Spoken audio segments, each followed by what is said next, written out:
Journaling ഒക്കെ ചെയ്യാൻ നല്ല ഇഷ്ടമാണ്. എന്നാൽ സപ്ലൈസ് ഒന്നും ഇല്ലാതെ വേണ്ടിയിരിക്കുന്നവരെ നിങ്ങളെങ്കിൽ ഇപ്പം തന്നെ ജേർണലിംഗ് ചെയ്യാൻ റെഡി ആയിട്ടിരുന്നോ? കാരണം ഞാൻ ഈ ചെയ്ത ജേർണലിംഗ് ഒക്കെ DAV ജേർണലിംഗ് സപ്ലൈസ് കൊണ്ട് ചെയ്തതാണ്. അപ്പോൾ അതെങ്ങനെ ചെയ്യേണ്ടതെന്ന് അറിയാത്തവർക്ക് നമ്മുടെ ചാനലിൽ ഓൾറെഡി അപ്ലോഡഡ് ആണ്. ടോട്ടൽ 3 പാർട്ടായിട്ടാണ് DAV ജേർണലിംഗ് സപ്ലൈസിൻ്റെ ലോങ് വീഡിയോസ് ഒക്കെ ഉള്ളത്. പിന്നെ അതിൻ്റെ ഫൈനൽ പാർട്ടിൽ ആദ്യം കാണിച്ച വിൻറ്റേജ് ജേർണലിംഗ് ഇല്ലേ, അതെങ്ങനെ ചെയ്യണമെന്നും കൂടി ഉണ്ട്.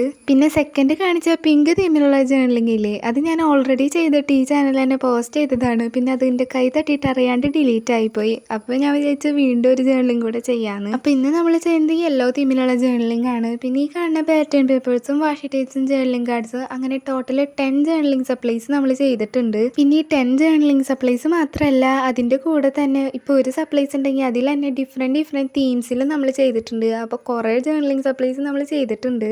അപ്പോൾ ഈ ജേർണലിംഗിൻ്റെ ഫൈനൽ ലുക്ക് ഇതാണ്. പിന്നെ ജേർണലിംഗ് ഒക്കെ ഇഷ്ടമുള്ളവരാണെങ്കിൽ ഇപ്പോൾ തന്നെ DAV ജേർണലിംഗ് സപ്ലൈസിൻ്റെ ലോങ് വീഡിയോസ് ഒക്കെ പോയി കാണാം. ഇന്നത്തെ ജേർണലിംഗ് എനിക്ക് നന്നായിട്ട് ഇഷ്ടപ്പെട്ടിട്ടുണ്ട്. അപ്പോൾ നിങ്ങൾക്ക് ഇഷ്ടമായെന്ന് കമൻറ്റിൽ പറയാൻ മറക്കണ്ട. അപ്പോൾ വീഡിയോ ഇഷ്ടമായാൽ ലൈക്ക് ചെയ്യുക, ഷെയർ ചെയ്യുക, സബ്സ്ക്രൈബ് ചെയ്യുക. ബൈ.